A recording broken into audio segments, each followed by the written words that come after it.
ಪಂಜಾಬ್ ಮೂಲದ 25 ವರ್ಷದ ಜೋತ್ದೀಪ್ ಸಿಂಗ್ ಮೃತ ಯುವಕ. ಚಿಕ್ಕಬಳ್ಳಾಪುರದ ವಿಟಿಸಿ ಟ್ರಾನ್ಸ್ಪೋರ್ಟ್ನಲ್ಲಿ ಹಮಾಲಿಯಾಗಿ ಕೆಲಸ ಮಾಡುತ್ತಿದ್ದ ಜೋತ್ದೀಪ್ ಸಿಂಗ್ ವಾಪಸ್ಸಂದದ ಓಂ ಶ್ರೀ ರಾಮ್ ಟ್ರಾವೆಲ್ಸ್ ಕಟ್ಟಡದ ಮೇಲ್ಮಹಡಿಯಲ್ಲಿ ಶವವಾಗಿ ಪತ್ತೆಯಾಗಿದ್ದಾರೆ. ಯುವಕನ ಶವ ಪತ್ತೆಯಾಗುತ್ತಿದ್ದಂತೆ ಸ್ಥಳೀಯರು ಪೊಲೀಸರಿಗೆ ಮಾಹಿತಿ ನೀಡಿದ್ದಾರೆ.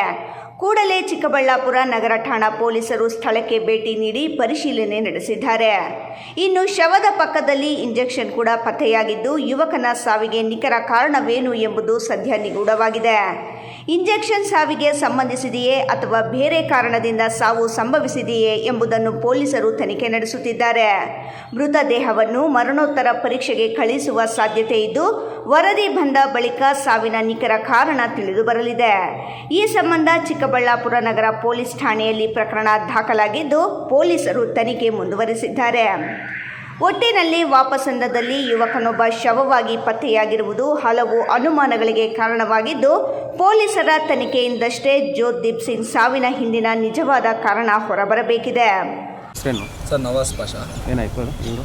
ಸರ್ ಅವರು ಮೊದಲು ಕೆಲಸ ಮಾಡ್ತಾಯಿದ್ರು. ಒಂದು 6 ತಿಂಗಳಿಂದ ಊರಿಗೆ ಹೋಗಿದ್ರು. ಅವ್ರದ್ದು ಪಂಜಾಬು ಊರು. ಬಂದು ತಿರ್ಗಾ 2 ದಿನ ಆಯ್ತು ಇಲ್ಲಿ ತಿರ್ಗಾ ಬಂದು ಕೆಲಸಕ್ಕೆ. 2 ದಿನ ಆದಮೇಲೆ ಇಲ್ಲಿ 2 ದಿನ ನಮ್ಮದು ಸೋಮವಾರ ಟ್ರಾನ್ಸ್ಪೋರ್ಟ್ ನಮ್ಮದು ರಜಾ. ಸೋಮವಾರ ನಿನ್ನೆ ಕಾಸು ಇಸ್ಕೊಂಡಿದ್ದಾರೆ 2,000. ಬೆಂಗಳೂರಿಗೆ ಹೋಗ್ಬಿಟ್ಟು ಬಂದಿದ್ದಾರೆ. ಬೆಂಗಳೂರಿಗೆ ಹೋಗ್ಬಿಟ್ಟು ಬಂದು ರಾತ್ರಿ 3:30 ಗಾಡಿಯಲ್ಲೇ ಬಂದಿದ್ದಾರೆ. ವೆಹಿಕಲಲ್ಲಿ ಬಂದು ಏನು ನಮಗೆ ಸುಸ್ತಾಗ್ತಾಯಿದೆ, ಆಗ್ತಾಯಿಲ್ಲ ಅಂತ ಮೇಲೆ ಹೋಗಿದ್ದಾರೆ. ನಾವು ನೋಡಿಲ್ಲ, ನಾವು ಇಲ್ಲಿ ಕೆಲಸ ಮಾಡ್ತಾ ಇರ್ತೀವಿ. ಯಾಕಂದರೆ ನಾವು 1 ನಿಮಿಷ ಕಣ್ಣು ಮುಚ್ಚಿದ್ರು ನಮಗೆ ಪಾರ್ಸಲ್ ಎಲ್ಲ ಮಿಸ್ ಆಗೋಗುತ್ತೆ. ನಮ್ಮದು ಆ ಥರ ಕೆಲಸ ನೋಡಿಲ್ಲ ನಾವು ಸರಿಯಾಗಿ. ತಿರ್ಗಾ ಹೋಗಿ ನೋಡಿದ್ರೆ ಹಿಂಗೆ ಬೆಳಿಗ್ಗೆ ಏನೋ ಮಲ್ಕೊಂಡಿದ್ದಾರೆ ಅಂತ ನಾವು ಸುಮ್ಮನೆ ಆಗೋಗಿದೆ. ಅವ್ರು ಏನೇನೋ ಇಂಜೆಕ್ಷನು ಅದು ಇದು ಏನೇನೋ ತೊಗೊಂಡಿದ್ದಾರೆ. ಅದು ಅಷ್ಟೇ ಸರ್ ನಮ್ಗೆ ಗೊತ್ತಾಗಿ. ಅವ್ರ ಹೆಸರೇನು? ಇಲ್ಲೇನು ಕೆಲಸ ಮಾಡ್ತಿದ್ರು ಸರ್? ಅವ್ರದ್ದು ಬಂದು ನಾವು ದೀಪ್ ಅಂತ ಕರಿತಾಯಿದ್ರು. ಆಧಾರ್ ಕಾರ್ಡಲ್ಲಿ ಜೋತ್ದೀಪ್ ಅಂತ ಐತೆ.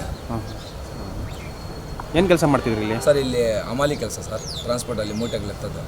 ನಾನು ಅದೇ ಕೆಲಸ ಮಾಡೋದು. ಫ್ಯಾಮಿಲಿ ಎಲ್ಲ ಸರ್ ನಮ್ಮ ಫ್ಯಾಮಿಲಿ ಏನು ನಮ್ಗೆ ಗೊತ್ತಿಲ್ಲ. ಯಾಕಂದರೆ ನಮ್ಮದು ಚಿಕ್ಕಬಳ್ಳಾಪುರ ಇದಲ್ಲ. ನಮ್ಮ ಚಿಕ್ಕಬಳ್ಳಾಪುರ ಆದರೆ ನಮಗೆ ಏನು ಬೇಕಾದರೂ ತಿಳಿಯುತ್ತೆ.